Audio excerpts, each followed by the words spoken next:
Oops. I said a naughty word before. So, like, what? Well, it's a minute in. I'm fine. I'm fine. YouTube won't. I don't know. I'm scared to say words now. Skew it about it, bad up. Ugh. That's that good scat. Okay. Boo! Ooh. I feel like doing that makes it look like I'm bald. I mean, I don't know.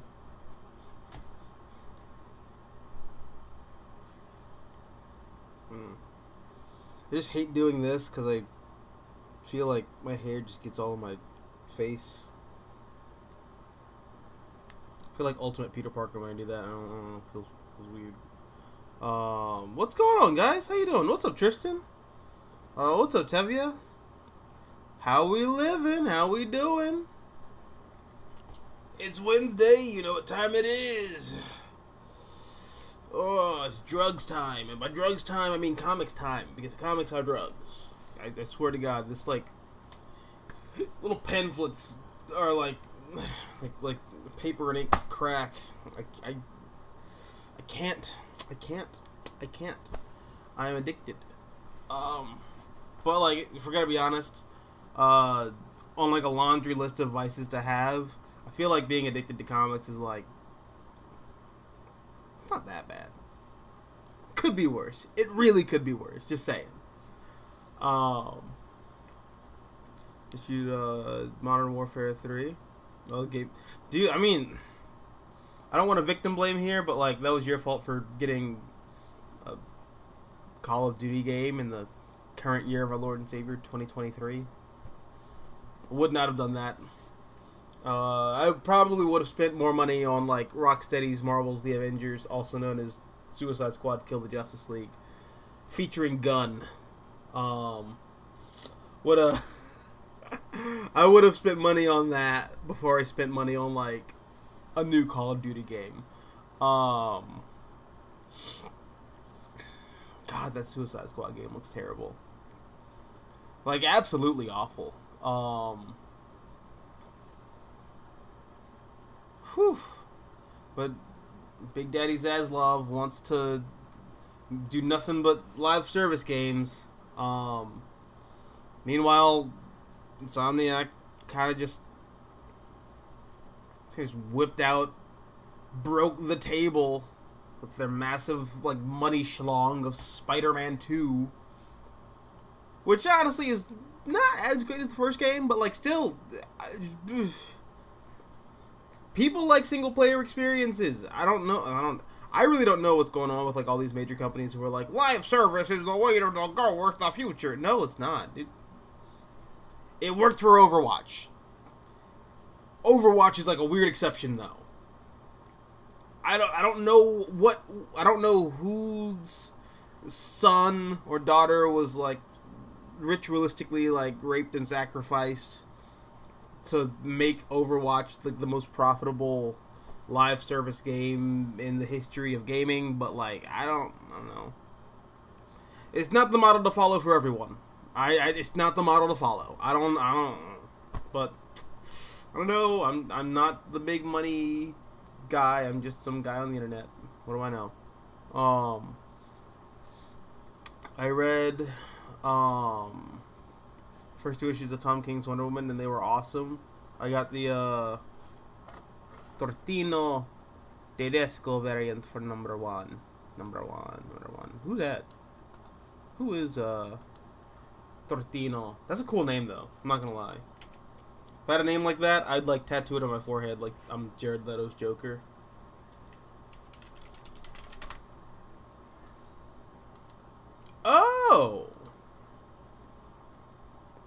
Oh, sweet. God damn, that came out today. Shit. Alright, well.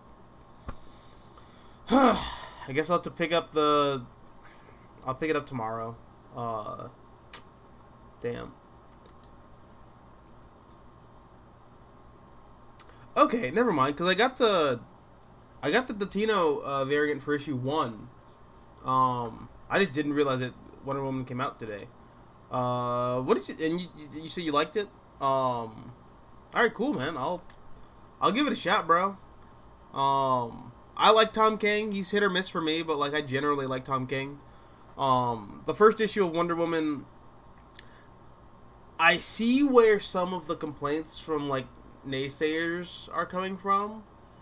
I still thought it was pretty interesting. So I don't know. I'm still gonna give it a shot. I always give a comic like 3 issues. If I like issue 2, I'm gonna check out issue 3. If I like issue 3, I'm just gonna keep going with it. I'm gonna say that I like it. Damn, I can't believe I missed that. We also got the Madam Web trailer, and it's so unnecessary. Dude, Madam Web looks like the most movie film ever made. It does. Just being honest with you, it looks like a cinematic experience. Like I would go to the theater and I would watch it. Dude, I don't know. Maybe it's just a trailer. It's so weird because I feel like it is simultaneously one of the most like uninspired superhero movies that we've kind of just seen getting crapped out now, but on the other hand, at least stylistically, it's kind of everything I want from Spider-Man. Like just a little bit. Like I don't know, man. I've always wanted like a horror tinge Spider-Man movie, and like we're finally getting that. Finally. All my favorite Spider-Man shit is like the weird like horror-esque thriller vibe kind of stories. And I feel like this is the closest we're ever gonna get to that. You know? Spider-Man 3 kind of gets there a little bit, but like Sam Raimi's style lends itself very heavily towards like the more like kind of like B-horror schlock. Which is fine too. It's just, you know, I don't know. But I don't know, I'm down. I'm gonna watch it. I'll watch it in theaters. Like, at this point, my standards with Spider-Man film material is this. The last live-action franchise we had was about a teenage Peter Parker running around with iron spider armors, and he was best friends with Gank Lee, and his whole story arc was trying to impress the Avengers. That's alright. So my standards are here for Spider-Man. Look here, down there. Getting a Spider-Man adaptation where Ezekiel and Kane are more or less fused into being the same character, slightly more forgivable. As far as I'm concerned, it's a little more forgivable, I think. But I don't know, whatever. It is what it is. I like seeing Sydney Sweeney as Julia Carpenter. I think that's cool. I like that. Wait, is she Julia Carpenter? 1 second. Because she has like the Julia Carpenter costume in that like trailer.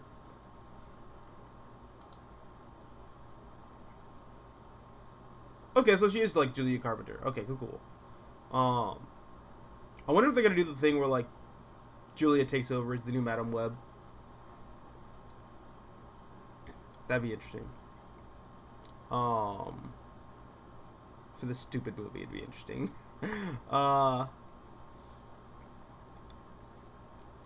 Hogwarts Legacy made a lot of money in its single player.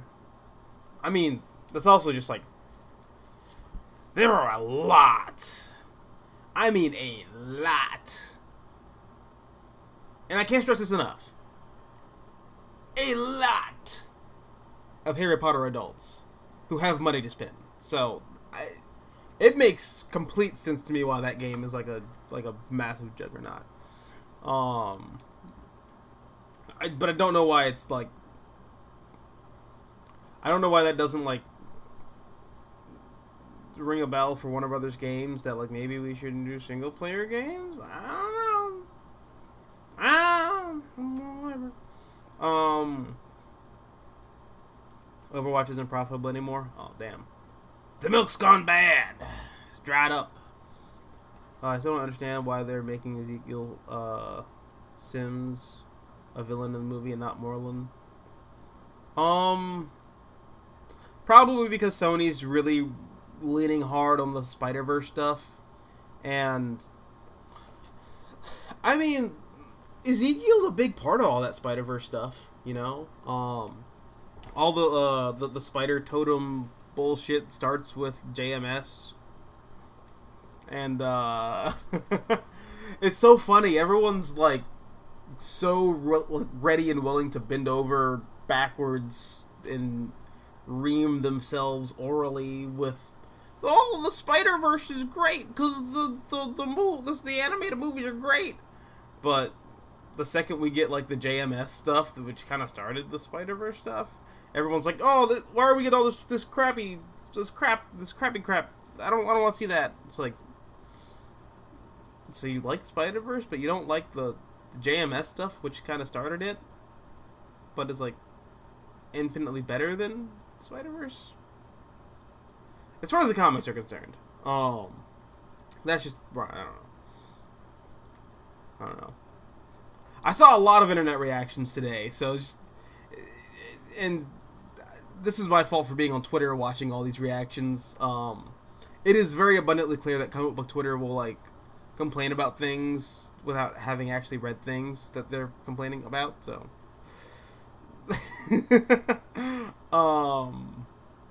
that's. I'm just gonna leave that whole thing behind. Question: do you think Madam Web will be more successful than Craven?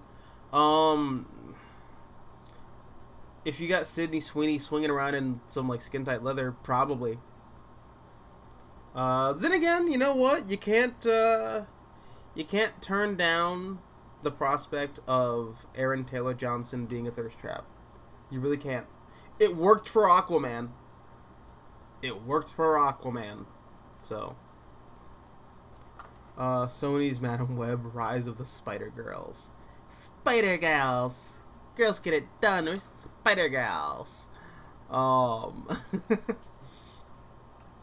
Dude, it's just so weird. Also, that whole leak about Madam Web leading into Venom 3, where Peter Parker is like this chosen one type character, and like Ezekiel's trying to kill Peter Parker before he's ever born. I don't know. I mean, it just comes down to execution. A lot, like everything. There's a concept and there's execution. I think you can make a shitty concept work. I really think you can make a shitty concept work. Just like I think you can make a clear fire, straightforward concept. You could just turn it to trash and it not work. So we'll see. We will see. I'm fascinated to see how this goes. What did you think of the What If Season 2 trailer? Trying to see the new scenarios unfold. I was not a fan of what I saw of the first season of What If, so I'm probably just not gonna watch this one. That said, the animation still looks really cool. I'm in the minority camp of people who genuinely likes the animation behind the What If shows. I think it looks cool. The animated movies are 10 times better than the source material under Dan Slott, in my opinion. I mean, that's bro, that's fair. It's not a high bar, but that's completely fair.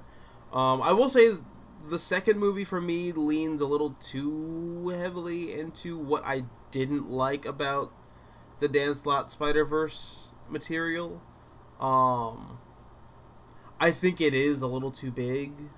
I think it is a little too Superman-y. I feel like Spider-Man's sort of supposed to, I don't know. I just don't like the multi-dimensional, like, Destiny Spider-Man stuff. I don't like it. Peter Parker, it's not who that character is. Misses the point, Spider-Man.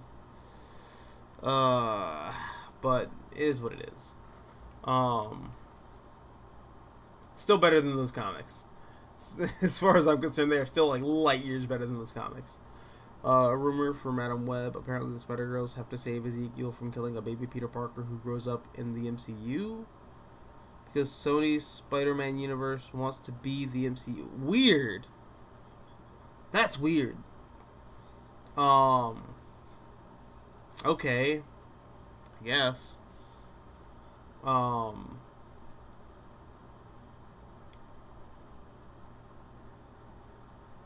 just seeing if I read that right. It's like the most bizarre sentence I think I've read all day. And I work retail in the customer complaint section, so yeah, that's saying something, I believe. Question: why do you think Sony can't make a Spider-Man 2099 movie with a Spider-Girl Mayday movie? Because that'd be way better than Madam Web. Man, okay, I don't have it on me, but like I'm reading the Spider-Girl book by Tom DelFalco. That would be really good as like a TV show.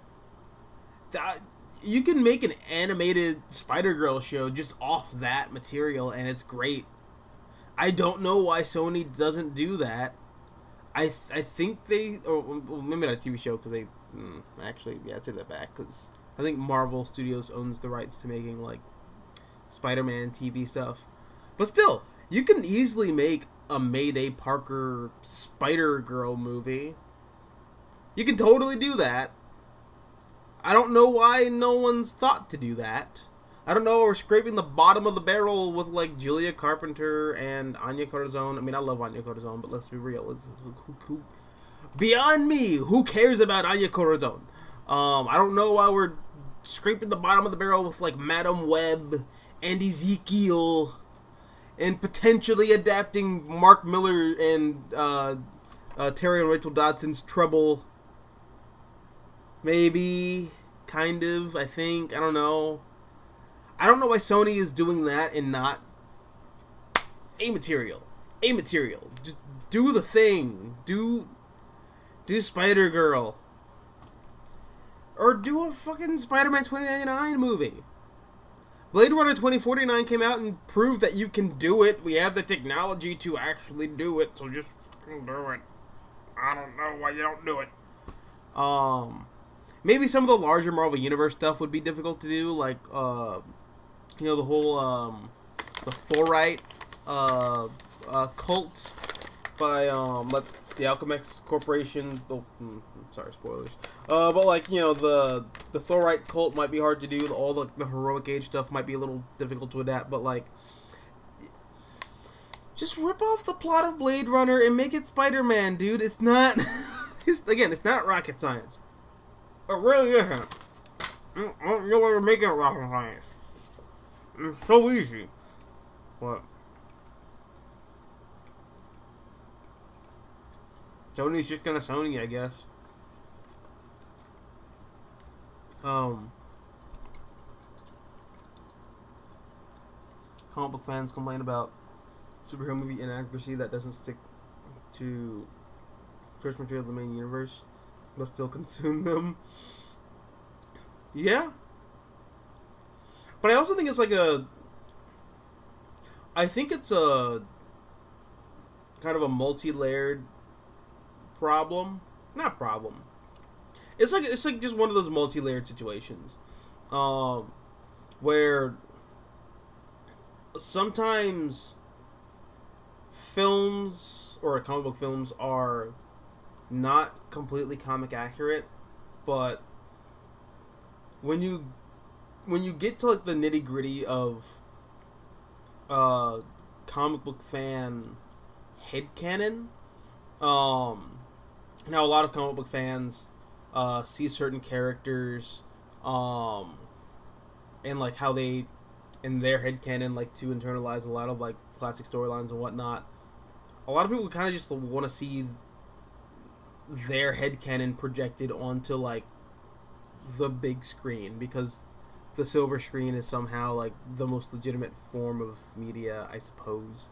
But I feel like that's the case with a lot of people who are going into comic book movies right now. Even though a lot of it's like not comic accurate, they're like, yeah, but like in my head I see you know, the Fantastic Four like this. So if the movies can depict them the way I see them in my head, well then it was good. Even if it's not accurate to the comics, I'm being selective in terms of what I perceive as accurate. It's not really accurate to like this. It's accurate to what's in here. Oh, what's up, John Ty? How you doing, buddy?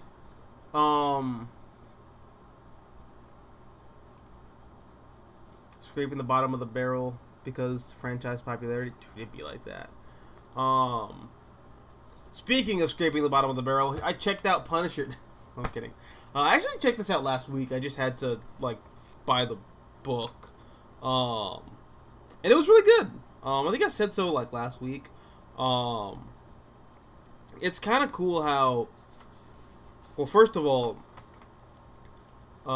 spoilers for anyone who like hasn't read Punisher, but you know I'm gonna spoil it. It's a week old. I'm gonna talk about it. Something I think is kind of cool about this book is that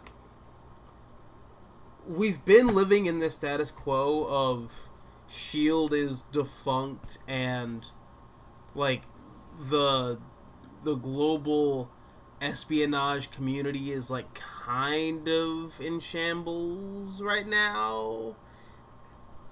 Like no one's really done anything with that concept since Secret Empire, I don't think.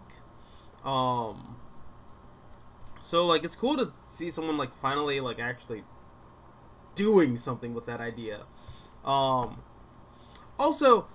I really wasn't a fan of the like this preview image where you have like the new Punisher whose name is like it's like something Blood or Goon or Joe Garrison. Yeah, that's his name, Joe Garrison. But yeah, like this is Joe Garrison. He's the new Punisher. I was not into this first look at all. After having read the book, though, I love it a lot. Having a Punisher be a former S.H.I.E.L.D. agent who just has access to all these like S.H.I.E.L.D. bunkers with a lot of S.H.I.E.L.D. tech lying around. Yeah, you know what? It makes sense. It's cool. Like, what's the secret agent gonna do now that his family's dead and he has all this access to like all these weapons and resources? He's just gonna use them. That's cool. I don't know. I like it a lot. Yeah, this is like definitely one of my favorite books of the week last week. How do you feel about Joe Garrison as Punisher? I think he's pretty interesting. I really thought, interesting. He's interesting in as much as the Punisher can be interesting. The thing with the Punisher, just in general, is that you're never reading a Punisher book to like, I don't know, get in the mind of Frank Castle. No, you know what Frank Castle's deal is? He's just a monster who wants to kill things. It just so happens that, like, his mission is killing bad people. Bad people. And you're kind of just there in the same way that you're, like, watching, like, a slasher B movie.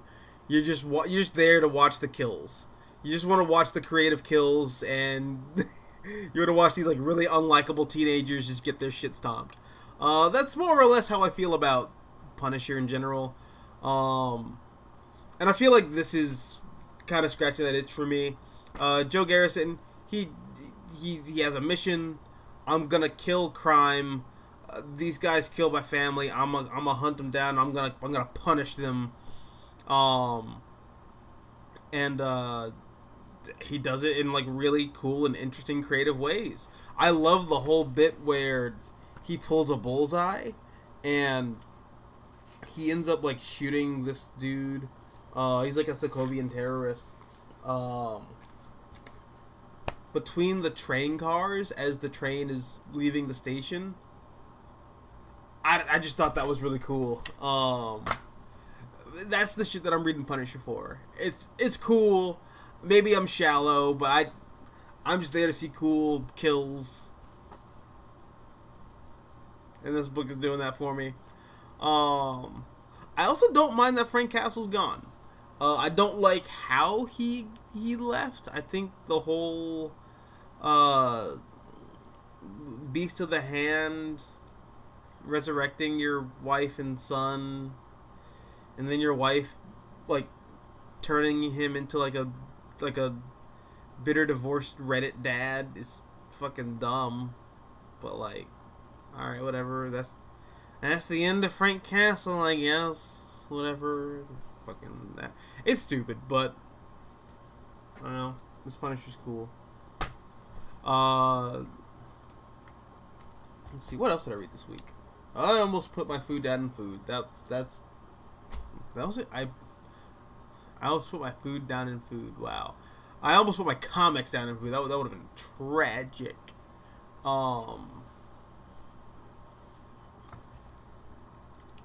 Technically, Punisher, son and daughter were never brought back to life. Oh. Okay. Well, full disclosure, I didn't read the ending of the Jason Aaron run. I'm just kind of getting what I'm getting from like like the internet. I'm pulling a comic book Twitter here. I didn't actually read the damn thing. I got to like the middle point of Jason Aaron's Punisher and said this is not for me. Frank Castle isn't dead. He's off in another universe. Well, yeah, he's like in hell, right? Or something like that. He's got like those zebra kids with him from fucking from like Hickman's Avengers or something. Only Punisher's wife was brought back to life. Oh, okay, cool, yeah. On movies and other media, I might sound a bit pretentious, but for me, I'm kind of tired of everything needing a sequel, a remake, a spin-off, expanding into a multimedia franchise. Well, I'd buy that for $1, 'cause you're in luck. We're making everything a franchise, and I'm gonna milk you dry. I tried to be the guy from like RoboCop there, but it didn't work. Punisher will be back when adaptations use him. Maybe. My buddy Troy, he really does think that Marvel's distance from the Punisher is just coming on from like it's a corporate thing. Marvel's afraid of the relationship between the Punisher logo and like alt-right dudes and movements and shit like that, which is just funny to me because, first of all, you know for a fact none of them niggas ever read, none of them dudes ever read a comic in their life. And if they have, they maybe read Spawn like 10 years ago, like, I don't know. People generally don't buy Punisher gear because they love the Punisher. They buy Punisher gear because they think it looks cool. Punisher has a dope logo. That's why a lot of hunters get Punisher gear. That's why a lot of soldiers get like the Punisher stickers, and they like put them on their weapons, and like they put them on their cars and shit. That's why a lot of cops get a lot of Punisher memorabilia.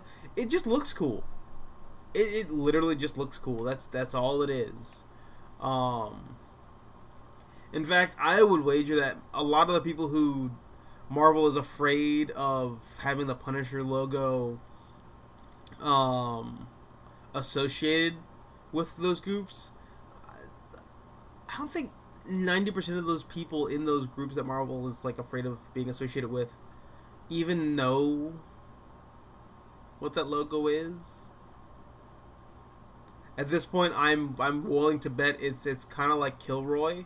Nobody knows what Kilroy is, where it came from. It just one day it was there, and Kilroy's just always been there.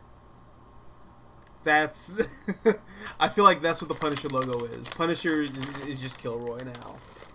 Oh,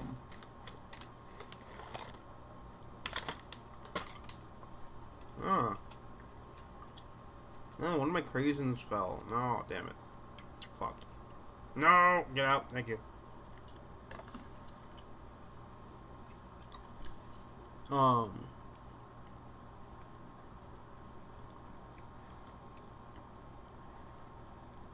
Frank Castle's not dead. He's off in another universe. Yeah, DC tried that shit with Batman, then it came right back. So I guess Frank might come back. But I don't know. I like the Punisher book a lot. I thought it was cool. I'm enjoying it while it lasts. I'm also enjoying Hans Vogel is Dead. My girlfriend bought this for me. And it's pretty interesting. It follows a Nazi decorated like fighter pilot who wow, I almost died for a second. That's insane. Anyways, this book follows a Nazi fighter pilot in World War II who dies in like the middle of a dogfight, and he goes to hell. I think that's where the book's going. But yeah, no, it's really interesting so far. It's a really interesting read. World War II is just one of those wars that I think is just so fascinating.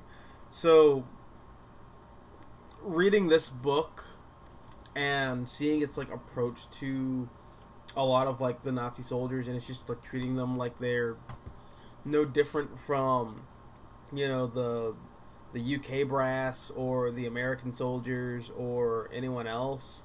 I think it's really fascinating. And it's a very nuanced take because, I mean, realistically, that's just kind of how shit was. And not was, is. You know, a lot of those German soldiers, they just kind of, I don't know.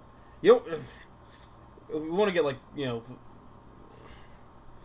we could open this door. I just have to walk through it. Whatever, fuck it. I have a whole thing about like soldiers in war and how war just in general brings like the worst out in everybody, and there are no real good guys, but there's a lot of bad guys. There's also a lot of like shit that we just don't hear about in like our history classes about you know, a lot of the atrocities that were committed by the Allies as well as the Axis, and how a lot of the top brass, they're the monsters, and like a lot of the soldiers are like they're not innocent. Like you're signing up to like kill people. That scrapes a little bit of innocence off off your soul. But like I don't know, a lot of them are just kids. Like this like Hans Vogel is talking about how like well, it's not Hans, it's like one of Hans' buddies. They're talking about how like the war's gonna be over in 2 months and they just want to like go back and live their lives. I thought that was like a very interesting discussion they were having. I don't know. War's messy. War's fascinating. So I'm a big Garth Ennis fan. But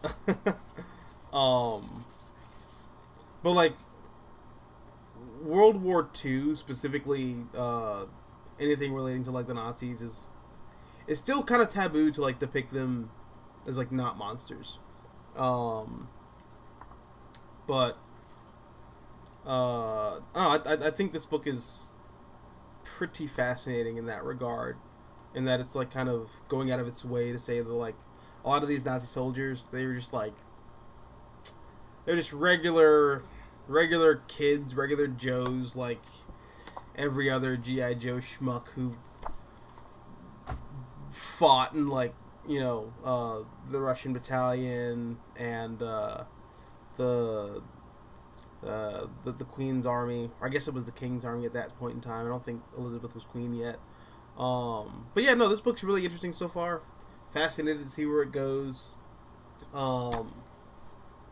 Really got me in like a war mood. So I'm probably gonna check out Sarah again. That's another book I think is fascinating too. That's by Warren Ellis. Not Warren Ellis, the other Warren Ellis, Garth Ennis. So yeah, man, no, you know, war bad, but war books and war comics in particular fascinating.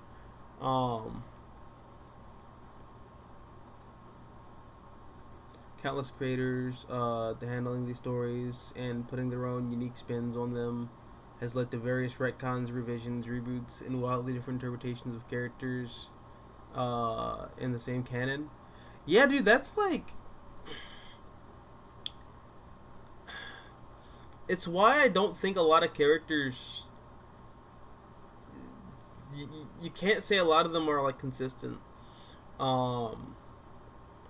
Like, what is the ideal Superman? Like, the iconic ideal Superman doesn't exist, because Superman is, like, a character that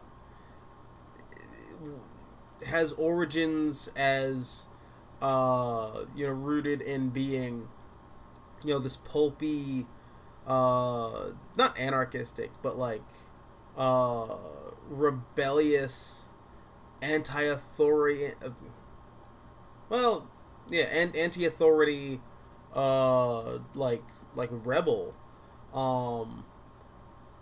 You know, he's a rabble rouser. He's a problem causer. He's an enemy to the status quo, and those are the roots of the character. But that's not what the character is popularized as. In fact, the character was popularized in an era when he was kind of the exact opposite. You know, when he was this like big patriarchal like fuddy-duddy who just kind of lords over everyone, like, hey, I'm Superman, truth, justice, and the American way. I added that last part because, you know, I didn't want people to think that I was a communist. So the American way. But yeah, no, man, it's just kind of weird how like Superman as a character just like evolves over the years, and he has so many different faces. There's the whole thing where he thinks that he sees himself as a Kryptonian first, and is like, you know, Clark Kent's just that's just a thing he does. And then you kind of like graduate from that to the John Byrne interpretation, where, you know, Clark's like, you know, Superman is what I do, but Clark Kent is who I am. And then we kind of ascend to where we are now, kinda, where Superman is equal parts Clark Kent and Kal-El. Like he's like completely sort of owned his alien heritage as well as his human heritage. And he's like still kind of doing the like patriarchal fuddy-duddy bit, but like he has some grit to him because the 90s and 80s sort of brought that back. So Superman's a wildly inconsistent character. Spider-Man's also a wildly inconsistent character. I mean, you know, I'll get to this book, which I think is really fun so far. But Spider-Man is... You're looking at two drastically opposing personalities drafting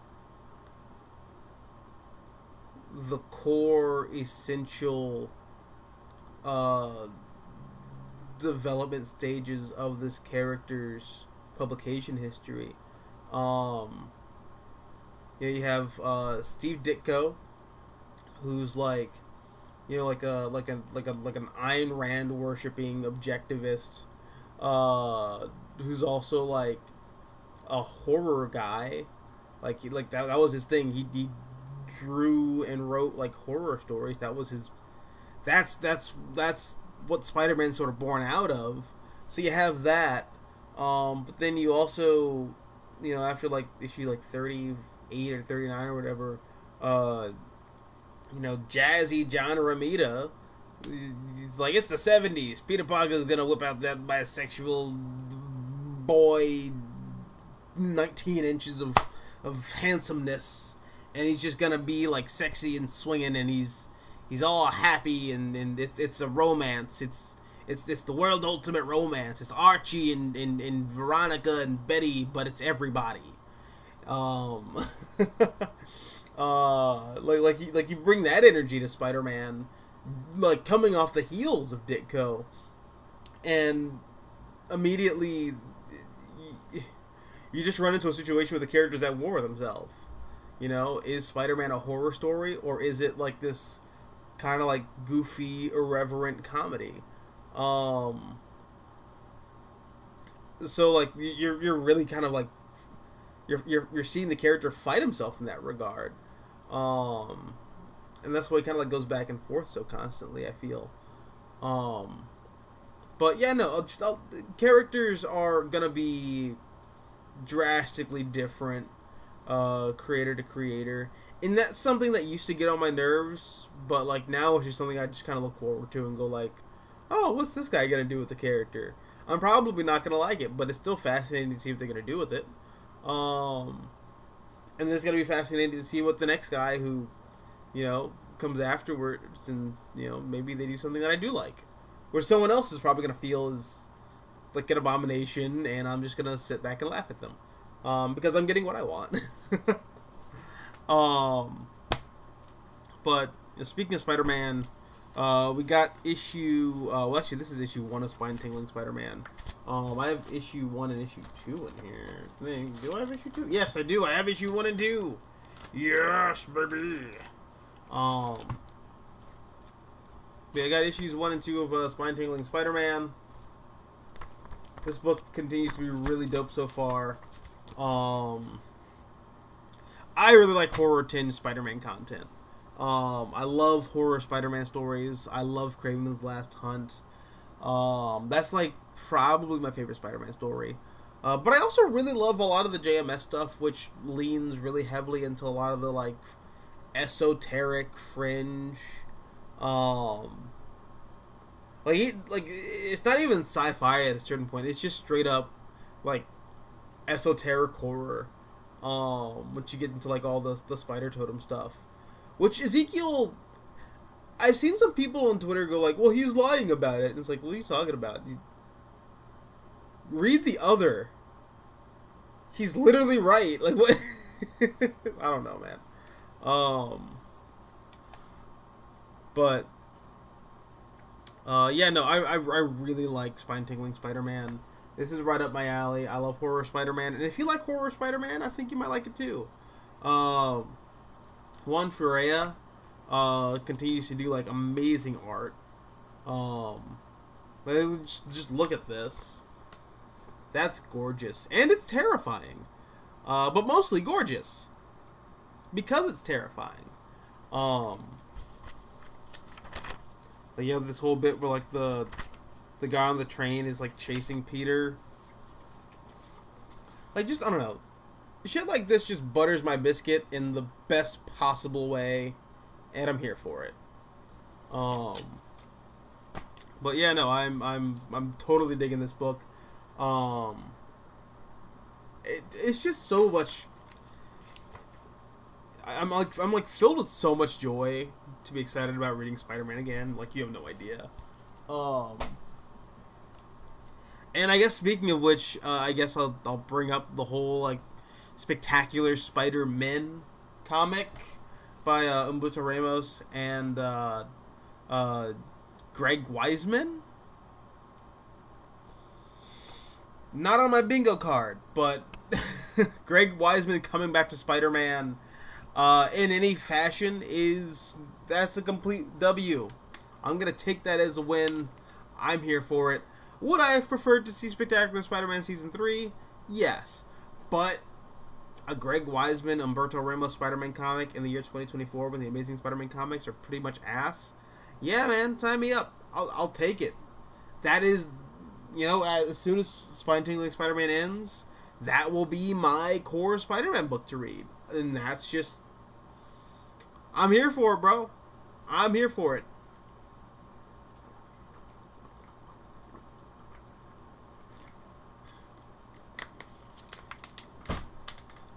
What's up, Supreme?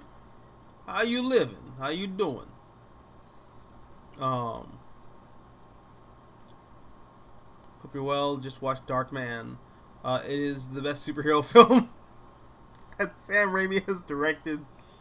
Early horror era. Raimi is best Raimi. Damn, the best superhero film he's directed. Well, first of all, I agree. Not having seen Darkman since I was like a child, I'll still say that I agree. I'm glad you got to watch that, though. I should probably watch that at some point. Because I get Darkman mixed up with the Shadow, like, constantly. I think Darkman is Liam Neeson. And the Shadow is Adam Baldwin, right? I think so.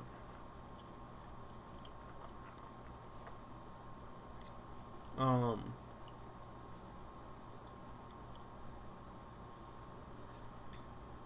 shit. Well, oops. Lost some of you guys. Oh well. I'm not gonna worry about trying to like fix the chat. I'll just read off from where I am. 1610 says the Book of Eli director says he hates superhero movie genre in the comic book medium. Why the medium? Oh, alright. Despite almost directing his version of an anime manga, Akira. I feel like he's just saying that because he's like a salty little bitch that no one watched the Book of Eli except for like me and 5 other people. Whatever. Like, I mean, you can say you are like peeved about the current state of the blockbuster, but like, I hate the medium of comics. You're just a little salty bitch. That's all it is.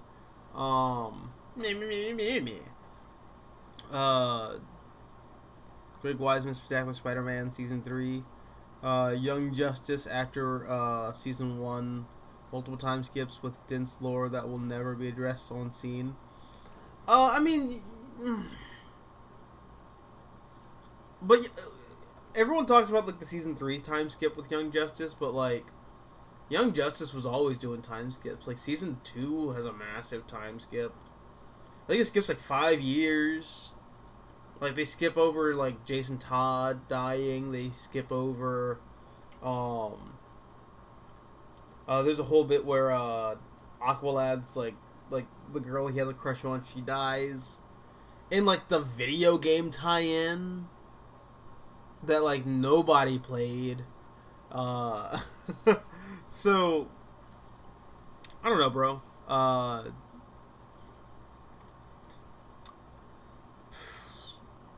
That I feel like that's like a whole thing that's like specific to Young Justice and like the way that show is formatted. But I feel like if you gave the option to Greg Weisman to just jump into Spectacular Spider-Man Season 3, I think we'd just pick up with, after the events of Season 2. I think we'd pick up immediately after, where Peter is reeling after Liz dumps him and he tries to get with Gwen, but Harry's dating Gwen because he's like manipulating her, like to spite Peter, because he knows that like Gwen's trying to leave Harry to get with Peter. I really don't see Greg Weisman just like, and time skip. Anyways, Peter's in college now. George Stacy's dead. We're doing the Hobgoblin. And here's Carnage. I really don't think he'd do that. But I don't know. In the meantime, though, in this universe, in this world, in this reality, with Greg Weisman working on a Spider-Man comic, and it's like specifically like a Miles Morales and Peter Parker, like co-protagonist sort of thing. Co-protagonist, dual protagonist comic. I'm down for it. You know, cool.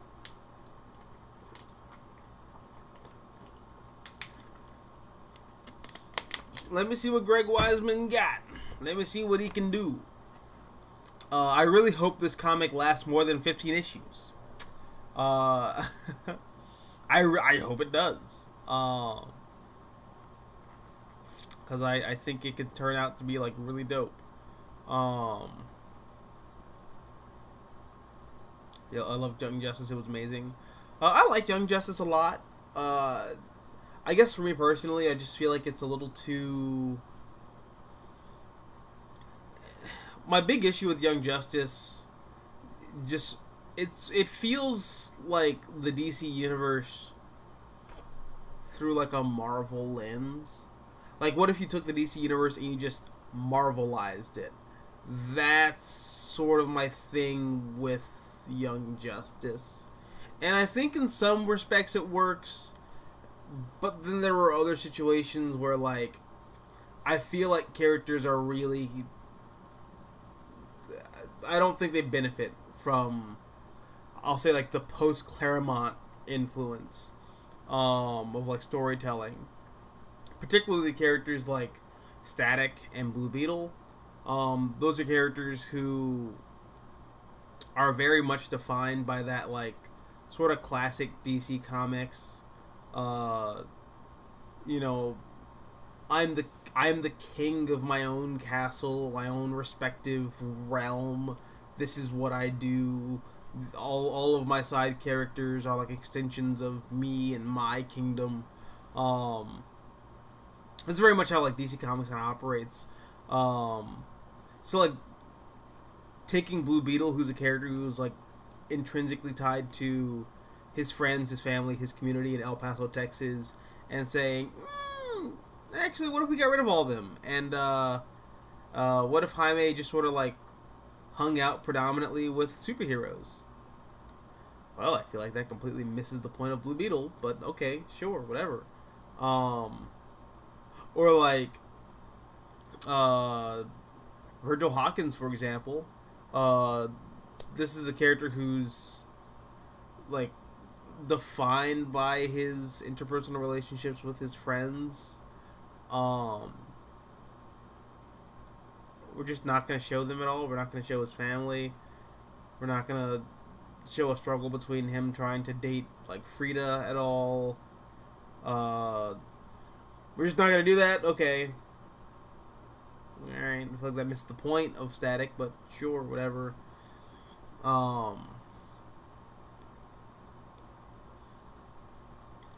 Let's hope Marvel doesn't screw over Greg Weisman. I mean, I hope not. That would suck, but I don't know. If Marvel's willing to screw... Here's the thing. If Marvel is willing to screw over Grant Morrison after Grant Morrison, like, sticks, like, a shot of B12 in the ass of the X-Men franchise and completely revitalizes that book and that brand. If Marvel's willing to kick Grant fucking Morrison to the curb, everyone's fair game, you know? Like, like, if J. Michael Straczynski, creator of Babylon 5, got Thor, Spider-Man, and Doctor Strange just completely yoinked from under his feet, Marvel can do that to literally anyone. They can do that to anyone. So, that's, it just is what it is. That's the risk you run when you read a Marvel comic from your favorite writer or artist. The rug will be swept out from under them at some point. It's just gonna happen. Yeah, and Marvel did kick Hickman off his run on the X-Men. That's true. That is why they did that. I don't know, but X-Men sales kind of plummeted after that. But I don't know, dude. I don't know. Whatever. Do you feel the Marvel Studios universe should have stayed their own universe? Because,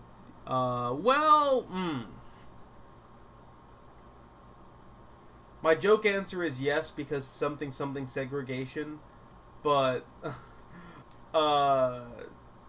like, no, realistically, though, I think much like the Wildstorm universe, much like the Fawcett Comics universe, I feel like the Milestone universe could be integrated into the DC universe pretty seamlessly. You just have to be willing to do it, and you have to be willing to like do some world building to do it. But like, will DC put in the effort to do that? Probably not.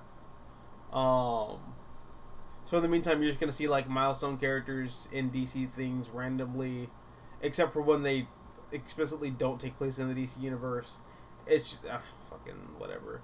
It's really dumb. It's really haphazard. But I guess like case in point, answer to your question. I would like to see the Milestone characters integrated into the DC universe.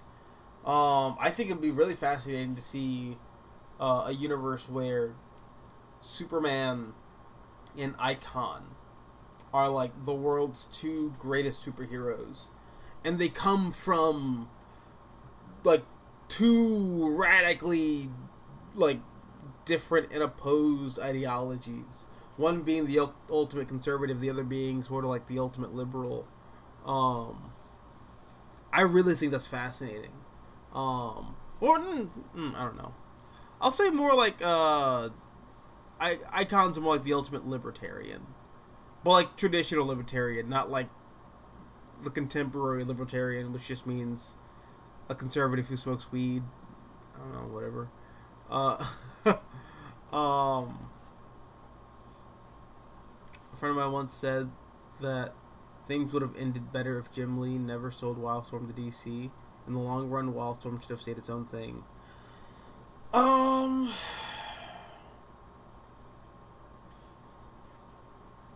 I haven't read a lot of Wildstorm. But like of the Wildstorm that I have read, I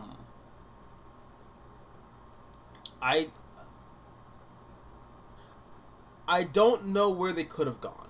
I'll say that. I don't know where else that universe could have gone.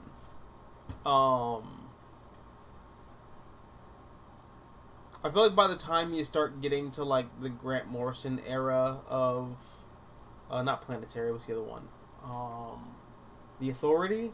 I feel like by the time you start getting there, it really feels like the rims on this tire are starting to fall apart.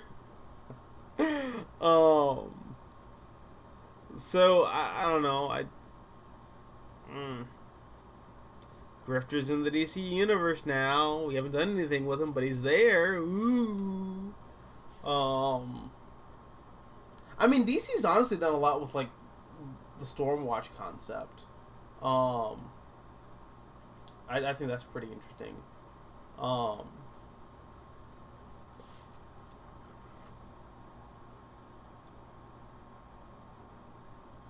DC, the main difference is that the superhero community tends to have a stricter sense of black and white morality as trusted members of society.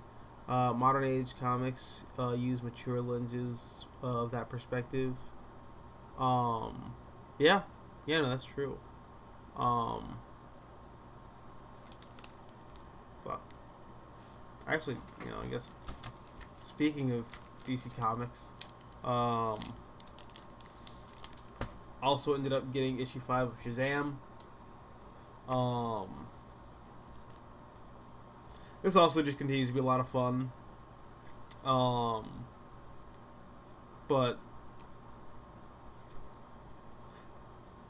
okay, so can someone just kind of verify this for me? Um, I feel like Mark Waid's favorite superhero team is the Doom Patrol. Don't ask me why, but I just get the feeling that the Doom Patrol is Mark Waid's favorite superhero team. Because in everything that he writes, the Doom Patrol, to some degree, are there and they have like a major presence. They're in the World's Finest book, the first arc of that. You have the I can't remember the he's like the Brainiac looking dude, but he's not Brainiac. He's like the fat. I call him Fat Brainiac. Fuck, what's his name? He's that dude who's also in he's also in the first season of the Doom Patrol TV series.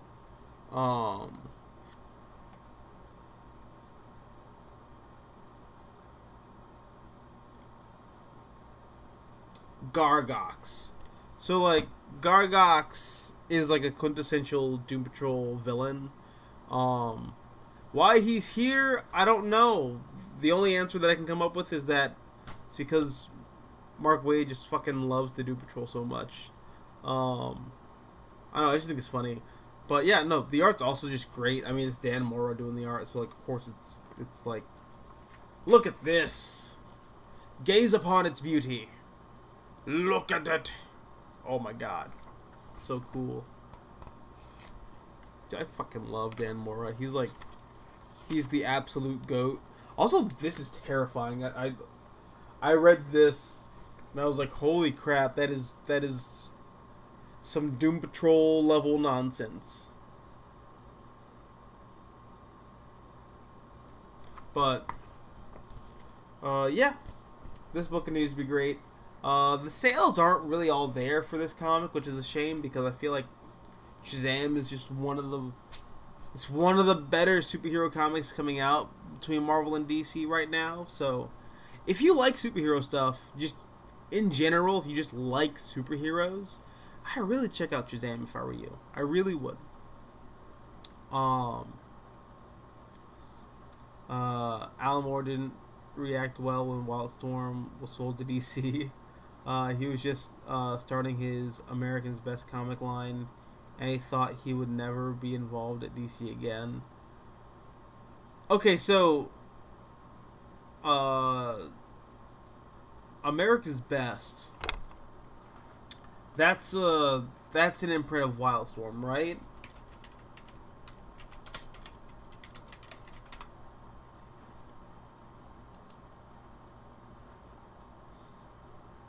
Okay, so it was an imprint of Wildstorm. Alright, so that makes sense.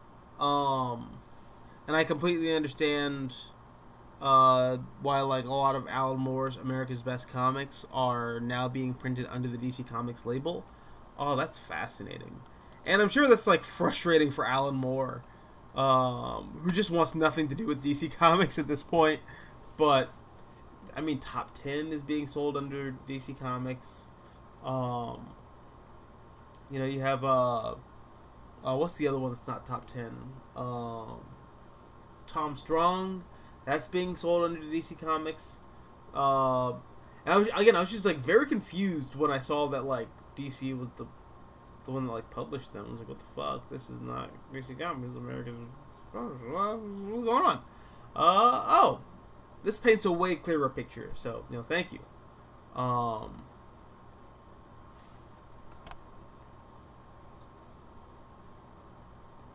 Jim Lee doesn't care about his creator-owned universe and characters. He used to literally shut down operations at his creator-owned imprints just to check out new games, movies, TVs, and merchandise. Dude, that's fucking hilarious. I mean, I generally get that vibe from Jim Lee, so I don't know.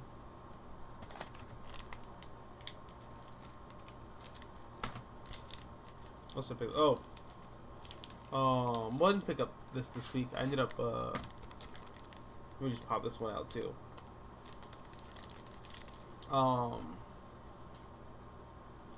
I talked about this last time, but I did pick up Ultimate Universe #1.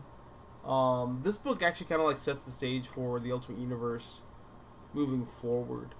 And I am fascinated to see what the Ultimate Universe looks like in this context.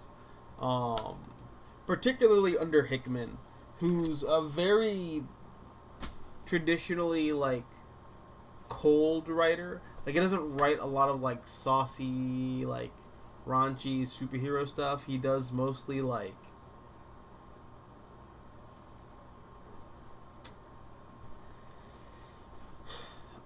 he's very much like Christopher Nolan. Structure matters to him.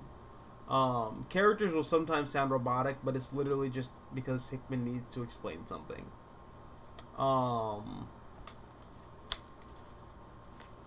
So yeah, man, I don't know. I'm still fascinated to see what the Ultimate Universe looks like now. Earth 6160.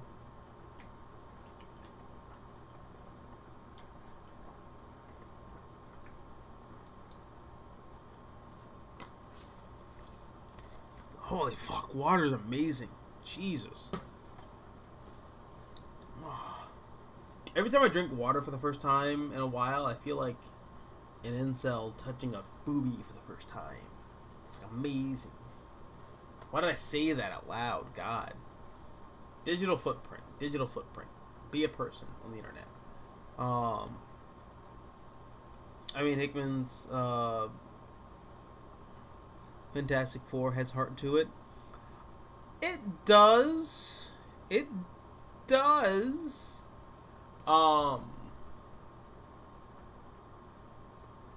It's just very... And maybe I'm projecting a little bit of his Avengers onto Fantastic Four. Just because that's what I'm reading currently. But I feel like Hickman is very technical. In a way where, like, I just don't consider Spider-Man to be technical. So I'm fascinated to see what, like, Hickman's Spider-Man looks like. But yeah, I don't know. Hickman's king until editorial differences and creators took over.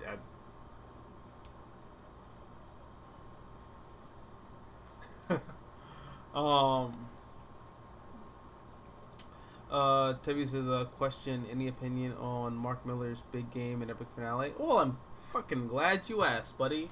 Because here we have Big Game issue number 5. Okay, so I read this on the train, which was a mistake, because the entire time I'm just grinning ear to ear like a fucking jackass. Like, I'm really trying hard not to like super smile and like be all like I'm trying not to do that while reading this comic on the train, but for the life of me, it's hard to not like at least give a little smile when Dave is granted the powers of being a superhero because he is the world's first superhero, and that's his reward. Like, I'm trying really hard to not, like, you know, have this like massive shit-eating grin on my forehead when you see like all the heroes walking in this like really cool battle formation, or when Duke McQueen reunites with I actually can't remember their names, which maybe is a bad sign, but he's like Tilda Star, and like his like kid sidekick who like now is, well, he doesn't look like a kid anymore. He looks like a grown ass man, or at the very least like a teenager. But dude, just seeing Wesley Gibson, sort of like have this like massive superhero like knockdown drag out battle, uh, with like the surviving superheroes. It just, this is my end game. This is my end game.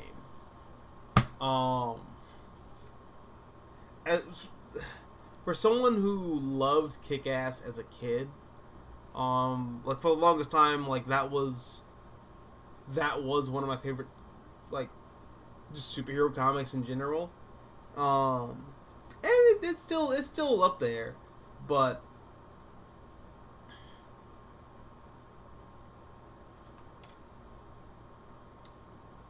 seeing everything culminate here, everything that like you thought, you just, these things don't connect. Well, now they do. It just kind of blends seamlessly, and in a weird way, I know it's not, but in a weird way, it does feel like this was always planned, even though I know it was not. But just the way in which a lot of these comics and properties under like the Mark Miller banner are, I don't know, like my brain, I don't know, brain fart. I was saying something, but now I don't remember what I was saying. Whatever, but fuck it. It's just kind of cool that like all these like various characters and flavors fit together now. And like I guess on a more selfish note, because I'm a big Kick-Ass fan, having Dave be like the first superhero of like a new generation, like he's the one that lights the fires. I think that's a really wonderful concept. I love that idea a lot. I also love how Paper Larraz draws Kick-Ass. I think it looks really cool. Also, like, I totally teared up when I got to this bit, where Dave is like looking at all the superheroes fighting the supervillains, and he just starts crying, and he's like, "They're real." Oh my god, this guy is so good. This guy, I love it. It's so good. Big Game is so good. It made me want to check out some of the other Mark Miller books that I just didn't read. Also, yeah, I don't know. I want to check out the Space Cowboys book, or like Space Bounty Hunters, or whatever the fuck it's called. I want to check that out. I want to check out Prodigy. I want to check out Nightclub, which I just didn't, wasn't really all that interested in. The one thing that was not mentioned, though, was MPH. MPH wasn't one of the hero factions that was introduced in this miniseries. I'm looking for him. Like, I don't. Yeah. Yeah, no MPH here. But I don't know. Still cool. Still really cool. Also, apparently Mark Miller is working on like another White Batman, Klansman Batman. What's his name? Nemesis. He's working on another Nemesis book. So I'm really interested to see what like Nemesis looks like in a world post Big Game. Really, I'm fascinated to know what the Miller world looks like in a world after Big Game. Not Big, yeah, Big Game. I almost said in game, but yeah, Big Game. I'm getting fascinated to see how this all works out. But yeah, bro, Big Game. This was hands down my favorite comic of the week. This was hands down the best comic I read this week. So I say that with all my chest. You know I'm not bullshitting you. Um, and I think that's about it in terms of like what I read this week. Um,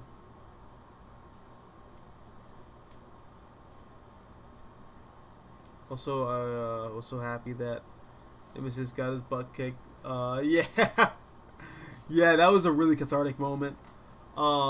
Just like kicked in the balls by Korea. That was pretty funny. Um, Red Detective Comics, 1077, Fantastic Four, 13, Batman and Robin, number 3, Daredevil number 3, Superior Spider-Man number 1, Weekly Odds, Sandman 2. Oh, Wesley Dodds, Sandman 2. Oh, okay. Um, yeah, I forgot that like Wesley Dodds had like a Sandman book out right now. I was like, what the fuck are you talking about? I know there's a Dodds Fantastic, well, not Fantastic Four, a Dodds, fucking, oh shit, hold on a second. Sandman, okay, yeah, sorry. Um, MPH retired with bank heist and was hiding. Yeah, but like, I don't know, I just feel like everyone's here. Like, everyone is here. Would have been nice to see them at least. Even if they're just like on a screen in the background somewhere, would have been kind of cool, I feel like. Um, but yeah, dude, this was great. This is comics. This is beauty. I love this. I had such a great time with this. Um, and I'm excited for like all the weird shit that Mark Miller's gonna be doing with the Miller World coming up. So I'm down, bro. I'm down. Um, Thoughts on the Kick-Ass film by Matthew Vaughn? A lot of people like it. Better than the comic. The the Kick-Ass film is really fun, but I do feel like it sort of misses the point of the Kick-Ass book a little bit. Um, like the whole thing where Dave tells what's your fuck that like he's not gay, and she just immediately starts like screwing him because she's like, oh my god, you're a superhero, that's hot, it's hot. um I think is like far less interesting than Dave being an antisocial like chat room dwelling weirdo, um who's like, oh my god, so like Chelsea, Sylvie, what the fuck your name is, I'm actually not gay. Can we still date though? Oh my gosh. And then she gets her boyfriend to beat the hell out of him, and then she sends him videos of like her like blowing him and stuff like that. Like, and then Dave is like, I jerk off to them because I'm sad. Like, I think that is like, significantly more interesting than the very safe direction they go in with the movie. And I feel like that's indicative of just like everything in that film. I feel like that film is just a little too safe. I feel like it's pulling its punches real hard, whereas the book just does not pull its punches at all. And that's what I like about it. Uh, but I like both of them. It's just, I guess, compared, if you compare the two, I guess I prefer the comic. Um,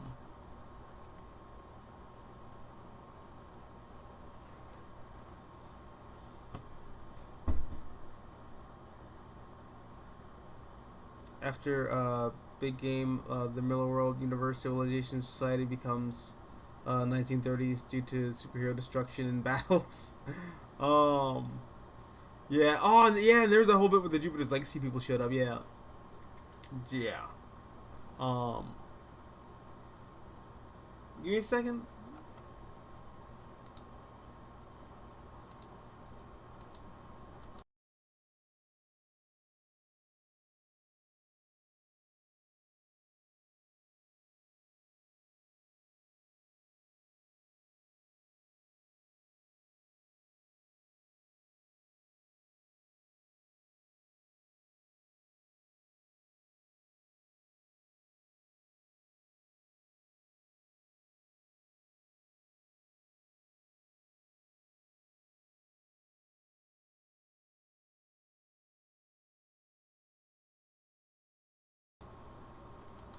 Okay, I'm back. Um, but yeah, I don't know. I like the Kick-Ass movie. I just like the I like how I like how relentless the comic is. I'll say that. Um, Although down the line, the comics do take a lot of inspiration from the uh, the Kick-Ass films, um, for better or worse. Uh, but I don't know. The whole thing where like Big Daddy's actually like a former cop. All right, yeah. I love the whole like sociopath who just wants to live out his fanboy fantasies, but you know, the cop angle's cool too, I guess. Um,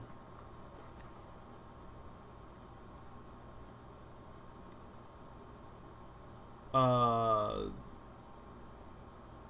the ending for Big Game. Oh, so that is actually from Reborn. Um, yeah, no, that's the book that Mark Miller did with Greg Capullo. Um, is it Capullo or Capullo? I want to say Capullo, but I think it's Italian, so I do want to say Capullo. I don't know. Either way, that's what that is. Um, Mark Miller said the adaptations are casual, general audiences, millions to billions, while comics only sell a couple thousand. Yeah, that's true. Um, but I don't know. I feel like enough people have access to like Wikipedia to like tell the difference between like the movie and the comic if they really care. But that gets to the whole thing of like comic book culture versus comic book like casual movie culture. Mm. The time travel stuff confused me, but still an interesting story. Yeah, the time travel just in general with Chrononauts doesn't make sense, I don't think, but it's still fun. Uh, I love the first Chrononauts. I don't think I've read Chrononauts 2 yet. But the first Chrononauts is great. Um,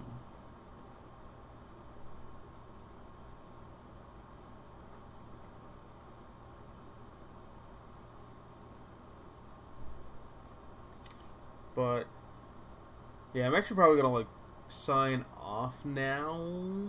I know it's early, but I do have to get up to get to work early tomorrow. But yeah, guys, thanks for popping by. Glad we could talk some comics. Hopefully, we could do something like bigger, like a gaming stream. I want to do those again. It's just I don't know. I've been like kind of afraid to because Hellboy crapped out on me completely. I don't know what the problem with that was, but didn't want to do the thing. I want to play Spider-Man for you guys, but I might end up just doing that as like a let's play. But let's see, hold on a second. Fans and casuals complain that comics were confusing when we literally live in the 21st century. Yes, that is all. That is always my big thing. That's my big complaint. How can anything be confusing when you have a supercomputer duct taped to your thigh? I don't know. But anyways, yeah, guys, thanks for watching. I'm glad you came by. Glad we talked some comics. And what are you looking forward to most next week? Let me know down below in the comment section if you haven't, replied in the chat, or if you're just watching this after the fact. But yeah, guys, I will catch y'all later. Thank you, and hasta la vista.